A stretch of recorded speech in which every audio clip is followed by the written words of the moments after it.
One of these men will likely be the next mayor of San Diego. We'll talk with Kevin Faulconer and David Alvarez tonight on KPBS Evening Edition.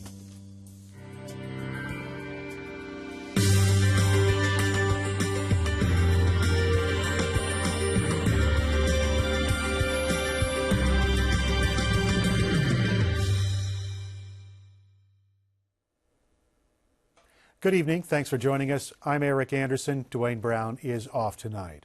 The Registrar of Voters still has to certify the results in San Diego's special election for mayor, but the latest count shows there will be a runoff between council members Kevin Faulconer and David Alvarez. Faulconer getting 44% of the vote. Alvarez with 26%, narrowly squeezing past former Assemblyman Nathan Fletcher, who conceded today. Micah Geary finished fourth. It's not about partisanship, it's about leading on principles and doing what's right for the city of San Diego. Kevin Faulconer talking to his supporters last night. Today he talked with Peggy Pico here at KPBS. My guest, Republican City Councilman Kevin Faulconer, was the top vote getter in the election with more than 44% of the vote. Congratulations. Well, thank you. Well, good to be back. Welcome back.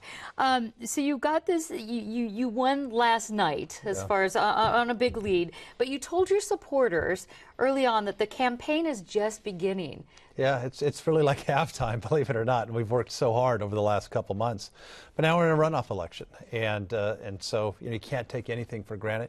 I certainly won't. I learned that a long time ago in campaigns. But I'm excited about the runoff. I'm excited about taking our message out to San Diegans and continue to push very, very hard. Are you confident the same results will happen in the runoff election? Oh, we're gonna work very hard to try to make those results happen. But I don't take anything for granted. And we've all put in a lot of work. Appreciate all of the work my candidates did up to this point. But I'm going to be out there talking just what we've been doing, knocking on doors, making phone calls, talking about the need to continue the reforms at City Hall so we have the dollars to reinvest back into our neighborhoods. I have 7 years of experience on the council doing that, and I think that's going to give me a leg up. Let's talk a little bit more about that. The top three challengers, all Democrats, and you as well, your opponents, were very aligned on some of the major issues like neighborhoods and jobs and infrastructure. Yeah. So how do you plan to separate yourself from David Alvarez in this general election? Well, we will have some differences, and we'll talk about those. But right now, particularly, I'm very strong on the issue of continuing the reforms at City Hall. I'm a supporter of competition for city services to save dollars so we can pave our streets and do the things that we're supposed to do. I'm a strong supporter of pension reform, and somebody that knows that we have to make the tough decisions at City Hall so we have those dollars for our parks, for our libraries, for our neighborhoods. This city got into a lot of trouble years back because they weren't doing the right things with our tax dollars and putting them into neighborhoods.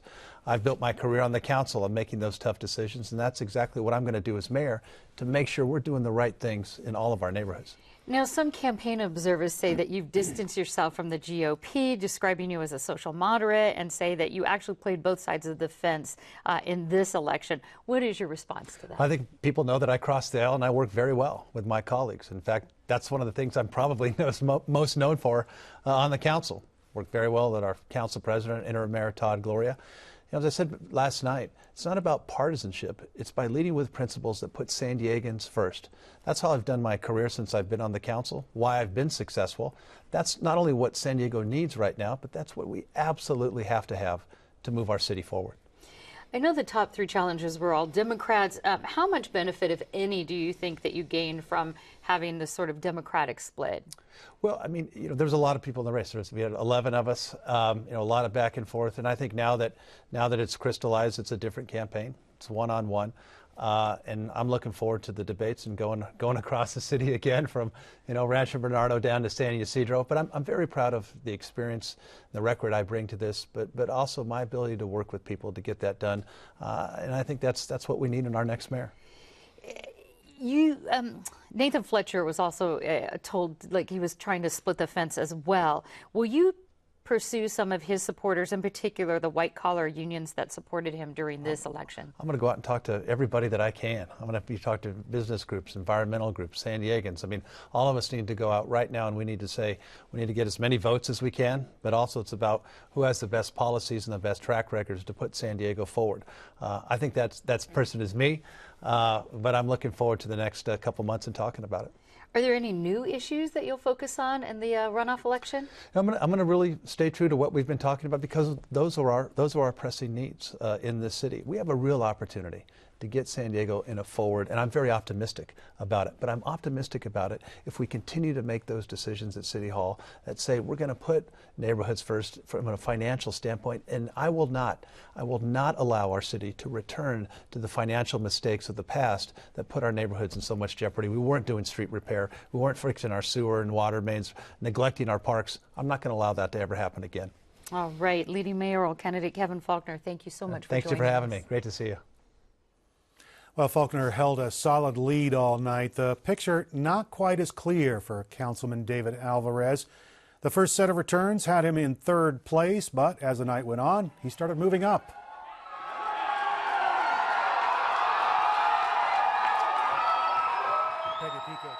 At one point last night, just 200 votes separated Democratic rivals Nathan Fletcher and City Councilman David Alvarez. But earlier today, Nathan Fletcher conceded second place. My guest, David Alvarez, emerged as the second place winner with 26% of the vote. Congratulations, Mr. Alvarez. Thank you very much. And welcome back here. Now, you lost your voice last night, so we understand if you need to speak softly tonight. In the first polls, though, you lagged behind Nathan Fletcher by about 13 points. It was a bigger margin. How do you think you caught up and initially and ultimately surpassed him? You know, in the initial polls, I'd really say we were even further behind. When I first announced that I was running, I was probably 20 points or more behind Nathan, because he was well known and well liked by a lot of people. But we ran a really grassroots campaign, very strong campaign. I attended every single community forum, debate, meeting, planning group, everywhere where I was invited, I was there. And I think people saw that I have a commitment to serving everywhere, every part of the city, and I think people connected with me in that way. And that's why you saw the incremental gains over the course of the several weeks of the campaign. Seems to have paid off. Now, some news outlets reported that you actually sided with Kevin Faulconer in some debates to attack Nathan Fletcher. What is your take on this and the idea that Faulconer actually wants to run against you? Yeah, you know, I didn't attack Nathan Fletcher. I kept my campaign positive because what I had to do is people needed to get to know me. We knew that from the very beginning. That's why it was always about me. And it depends on how people look at it, but I've been an underdog before, and I think they probably are underestimating me. They wanted to get who they thought would be maybe an easier challenge, but it's going to be an uphill battle for both of us. We've got to reach out to everybody. Nobody got a majority, so in February we must, and one of us will, and I'm going to work hard to ensure that it happens. Throughout this campaign, the top candidates, you included, were closely aligned on many issues, including jobs and infrastructures. How do you plan to separate yourself or differentiate yourself on these issues in the runoff election? You know, I'm going to be talking a lot about my record and what I've accomplished on the City Council, how I have been the one who has stood up time and time again on behalf of neighborhoods, which is what everybody's talking about, on behalf of economic development, job creation, good paying jobs for the middle class. All of those things, there are votes there to be examined. We will be talking about how I've done that on the council, and those are the issues that I think we're going to be able to differentiate as we move forward, how each of us differs on that. The Barrio Logan Community Plan looks like it's headed to a vote. You supported and helped develop that plan, but the maritime industry says they've got enough signatures to rescind it. How much will you focus on that particular item in the general election? You know, that's probably going to come in the June election, so it'll be after the election, but it'll be an issue. It'll be an issue because the people of the community voted for that plan, supported that plan, the council majority spoke, and now a special interest group with enough money paid for signature gathering, with a lot of misinformation and lies. And so that's really, really concerning to me as a San Diegan, that anybody with enough money could really change the outcome of a community. And so we'll talk about that for sure, but we'll be focused on the issues that really matter to the people, making sure we hold the line on our budget spending, but also provide the services that people want. Will you be changing anything in your campaign, or focusing on any other issues as you approach the runoff election? You know, I think I'll just be talking about who I am, how I represent a difference from the status quo, how this will be a real change for our city. We've been stuck, I think, in the same sort of mode for now several decades, and we've really got to go beyond that. We got to start talking about our environment and how critical that is, and making sure we use renewable sources of energy, grow the green economy, making sure that our border economy is strong and thriving, making sure that we have a water source. All of those things, doing it in an open and efficient and transparent manner as government should be. Those are the things that I'll be pushing on the campaign trail. And I'll have to end on this question, and that's about your reaction. So Nathan Fletcher earlier today rescinded. He basically said you are conceded you are the second place winner. Right. What do you say to that? You know, I say thank you to welcome Nathan and his support and his supporters. He had a lot of support. At the end of the day, we have to build a coalition to get elected, and I think Nathan sees that. He had enough courage to step up. Look, I've stepped up to run for office. It's not easy to do. He had the courage to do that, and that's to be admired. And now we're coming together, and we're going to be helpful. He's going to be very helpful and supportive, and we're going to be successful. All right, mayoral candidate David Alvarez, thank you, and I hope your voice gets better. Thank you. Now, as Peggy mentioned, the race between Alvarez and Nathan Fletcher was very tight last night. Fletcher spoke briefly to his supporters. I couldn't be prouder of the support we've had. I couldn't be prouder of each of you. It's a tremendous honor to stand with laborers, to stand with firefighters, to stand with police officers, to stand with small business owners and students, and we have run a great campaign. I believe in the end we will prevail. In the end, Fletcher did not prevail. He went before cameras again today. Sandia, you were at Fletcher's news conference today. Tell us about his mood. Well, he held a press conference in a park with the backdrop of the blue Pacific Ocean. It was the exact same kind of setting where he announced almost 3 months ago that he was throwing his hat into the race. But the contrast was stark. Instead of invigorated and engaged, Fletcher seemed resigned, even sad. He started by telling the assembled journalists his day. He said he woke up at the crack of dawn, spent time with his kids, went surfing, went to work. And that, he says, not campaigning, is what his life will be about from now on. And it really seemed like he was redefining himself as a private figure and saying goodbye. I've got an amazing life. I've been tremendously blessed. And I have an amazing wife who I love deeply. I have 2 amazing boys who are not only very smart, but very funny. And are at a stage in their life where they're going to really appreciate having their dad around a lot more. I've got a top job at one of the top companies in the world, and I have a professor position at one of the greatest universities in the country. And so I feel really fortunate and really blessed. And so it's been an honor to serve the people of San Diego. It's been an honor to be a candidate and to engage in the public dialogue and the public process. And I wish San Diego the very best. I wish our 2 candidates for mayor the very best. And I look forward to, as a bystander, watching and observing. So in some sense, that begs the question, is he just going to be a bystander, or did he throw his support behind anyone? Well, he says he stands with fellow Democrat David Alvarez. He says he thinks he will make a great mayor. And he said he believes that the friction between Democrats that their 2 campaigns had created will fade. He won't say whether or not he will campaign for Alvarez, just that Alvarez has got his vote. KPBS Metro reporter Sandia Dirk. Sandia, thanks. While the vote for second place appeared to be a tight race last night, an iNews source analysis shows it wasn't that close at all. Fletcher lost in almost every precinct. Joining me is iNews source reporter Joe Girardi. Break it down for us, Joe. The big takeaway, Councilman Kevin Faulconer and David Alvarez had deep support. Fletcher's support was wide but shallow. Let's take a look at the numbers. Faulconer led in the precinct count with 387, Alvarez 180, and Fletcher winning just 14 precincts. Now, let's see how this looks on a map. You can clearly see the political divide and how that played itself out, with Faulconer taking most precincts north of the 8 and Alvarez winning almost all of them south of the 8. Now, what does it say about Fletcher's support? He was doing well in the polls during most of the campaign. Fletcher had broad support, as shown by the number of votes he got citywide, about 2,600 votes shy of David Alvarez's total. But his support didn't run deep. The precincts he won were scattered across town. One analyst we spoke with says Fletcher's defeat shows how important it is to have a base, in particular a geographic base, to get a candidate across the finish line. Viewers can see an interactive map of election results and find out how their neighborhood voted at kpbs.org/election.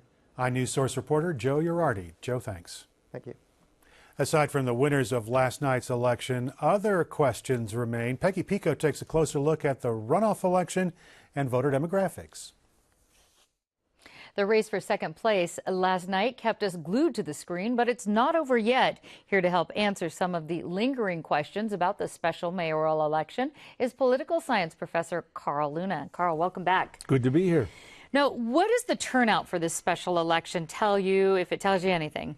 Don't hold an election after Veterans Day because people are going to the mall and they're going to buy their turkeys. You probably would have had a bigger turnout if you held this thing at Walmart 6 p.m. on Thanksgiving night. So not a big turnout.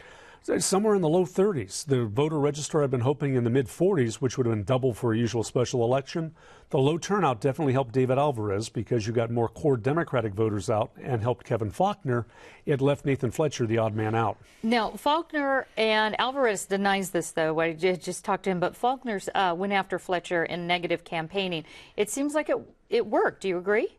Well, Mr. Alvarez can deny he did it because he didn't do it directly, but the Labor Council sent a lot of mailers out saying that Nathan Fletcher's too liberal. Now, Mr. Faulconer sent out mailers saying that he was too liberal as well. Excuse me, the Labor Council too conservative. Right. Mr. Faulconer said he was too liberal, but the Lincoln Club sent mailers to Democrats saying that he was too conservative. You know, you're painting it every way it worked, and being hit from all sides, Nathan Fletcher was never able to counter that narrative. How do you think the upcoming two mayoral candidates in this race will be different as far as their campaign will be different in the special in the upcoming election versus the special election? Here's where it gets a bit confusing. Normally, you go to the left or the right in the primary. So Kevin Faulconer should have been more conservative this time around and more moderate in the general. He was already very moderate in this round. So in the runoff, he's going to have to sound like a positive Democrat if he's going to go any more to the center.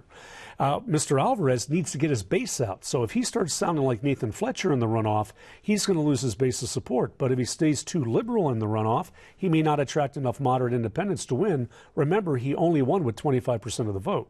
So how much, explain for folks that how much of a hurdle does he have to actually overcome to win the runoff election? Okay, Mr. Faulconer only has to close a 7 to 8 point gap. Mr. Alvarez has to close a 26-point gap. That doesn't leave him a lot of room, margin for error. He's got to grab all the Nathan Fletcher support and some of the Mike Geary support to win. Current polling doesn't show he can do that, but then again, it didn't look at the beginning of this race like he was going to win anyway. Now, I asked both the candidates this about differentiating themselves on key issues in the runoff election. What do they need to do to separate themselves? Because they're pretty well aligned. I know it's all jobs, it's all neighborhoods, it's all more jobs, police. I don't think there's a whole lot that they're going to be running on issues unless you can start looking at trying to cast Mr. Alvarez as a tax and spend Democrat. The Barrio Logan redevelopment plan will probably play heavily with that he'll be painted as a job killer for pushing that through. And Mr. Alvarez is going to paint Mr. Faulconer as being part of the conservative Republican wing of the party. I don't know if he'll be able to pull that off. If the new mayor is part of the present city council, and it looks like one of them will be, how could that affect the balance of power at City Hall if either one wins? Well, now it gets interesting. There won't be a special election because they're within the 1 year window. So the council gets to appoint at least one member to the council. Who that will be, who knows? But Kevin Faulconer was termed out anyway. Lori Zaft is going to move from District 6, is running in his District 2 seat. That seat's become more problematic. Ever since redistricting, the Democrats have a possibility with Sarah Boot to pick up that seat. District 6, Donna Fry's old seat that Lori Zaft's going to leave, that could go Democrat. You could come out of this with the Democrats controlling 6 or 7 votes in the city council, whether or not you have a Republican mayor. When they go to appoint the new city council member, does it have to be of the same party? It's whomever the council agrees on, and it'll probably be a push. You'll probably end up with the council members picking somebody from one of each of the parties. Okay. Let's you get that phone. The interim mayor, Todd Gloria, is very aggressive in dealing with some of the major projects. He definitely has pushed through. He hasn't just sat around and not done a whole lot. How is that going to affect whoever becomes mayor? What you're going to see with that is it could well be it's like that old Mikey ad where you said, let Mikey do it. You can end up with Todd Gloria having solved a lot of the major problems of cleaning up the massive inbox, which Bob Filner apparently left filled to the brim. That allows them to focus on more vanity projects, focus on the smaller projects out there. But at the end of the day, a mayor's got to be the mayor. There's budget negotiations and the rest all coming in. So there's going to be a big plate to deal with. And it doesn't really matter if can they overcome, let's say, I'm thinking of the Balboa Park, can they overcome some of these things if they have a different opinion? You can try to set back and reverse, but now Mr. Alvarez will probably be in a better position should he win because you got a more Democratic majority in the council. Kevin Faulkner will be working to try to maintain the budget cuts that you put through with city services, or try to maintain what you did with the city pension plan and outsourcing of services. All right, political professor Carl Luna, thanks so much. Thank you very much. You can find all of our coverage of the special election online at kpbs.org/election.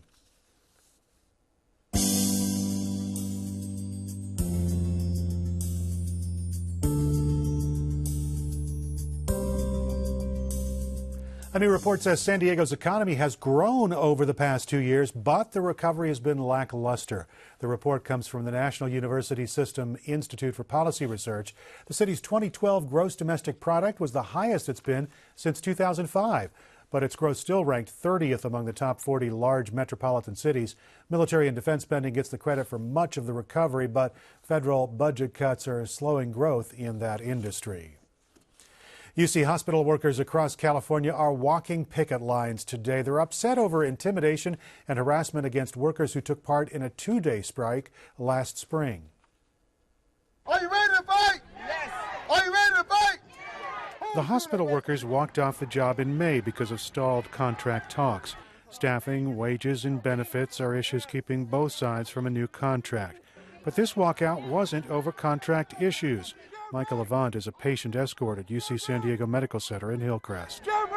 It was bullying from management, just telling people like, hey, if you go on strike, you're going to get a reduction in time. You could even lose your job. And we're talking about people that have been here 10, 15, 20 years plus. Hospital workers who walked off the job include radiation therapists, MRI technicians, and phlebotomists. A judge kept about 50 critical workers from joining the walkout. Union officials say they agreed to that before the judge issued an injunction. We are here for our patients because it's been a lot of talk that are we putting the patients in danger, and that's not it at all. Our patients come first. Hospital officials say emergency services are not being affected during this walkout, but they say they are feeling an impact, and that's happening on things like scheduled surgeries. Margarita Baggett is in charge of the nurses in the UC San Diego health system. She says the walkout will cost the medical center in Hillcrest about $2 million. A lot of our patients that require brain surgery or breast cancer surgery had to be rescheduled, and we're very upset about that because those poor patients and their families, it creates a lot of stress and anxiety. UC nurses had planned to strike in sympathy, but they reached a contract deal this past weekend. A Navy commander accused of taking bribes made his first federal appearance in court today in San Diego. Prosecutors say Commander Jose Luis Sanchez took gifts and money from a foreign defense contractor in exchange for classified information. The contractor has been arrested and goes to court tomorrow. 2 other senior Navy officials are also being charged in connection with this case. I'm Gwen Eiffel on the next News Hour. Margaret Warner is in Geneva for the Iran nuclear talks. That's Wednesday on the PBS News Hour.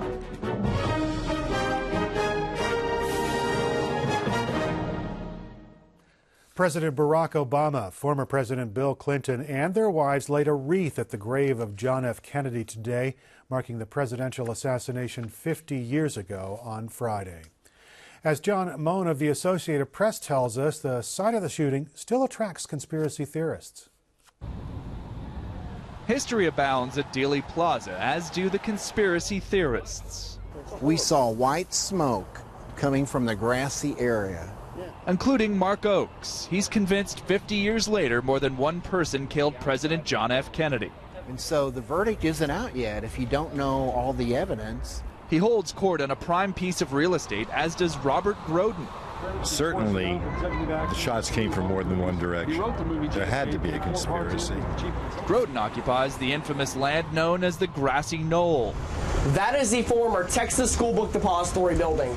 And on the 50th anniversary of JFK's assassination, visitors still come by the busload to get their own view of what happened. What was it like to be here in Dallas as those days unfolded? And that's what we create on the JFK Trolley Tour. From either communists to Cubans to Jimmy Hoffa or the Mafia, Howard Willens has heard it all. This was the most extensive criminal investigation ever conducted in the history of the United States. The staff counsel of the Warren Commission, which concluded it was the work of the lone gunman Lee Harvey Oswald, does have a theory of his own on why conspiracy beliefs won't die. I think there's a very heavy emotional content to the perspective that people bring to this event. This was, after all, a charismatic young president whose campaign song was High Hopes. A young president whose death gave birth to countless doubters. She maintains shots from the grassy knoll. Who are still trying to rewrite history today. John Moan, Associated Press, Dallas. Tomorrow will bring cooler temperatures and showers to the county. The coast can expect rain until Saturday and temperatures in the 60s. Same for the inland valleys as we head into the weekend. Temperatures in the mountains are going to be up in the 40s, but will be dropping into the 30s at night. And in the desert, 70s tomorrow. 10 down to the 60s, then down to the 60s with plenty of rain expected. Tonight's stories are online at kpbs.org/evening edition. Thanks very much for joining us. Hope you have a great evening.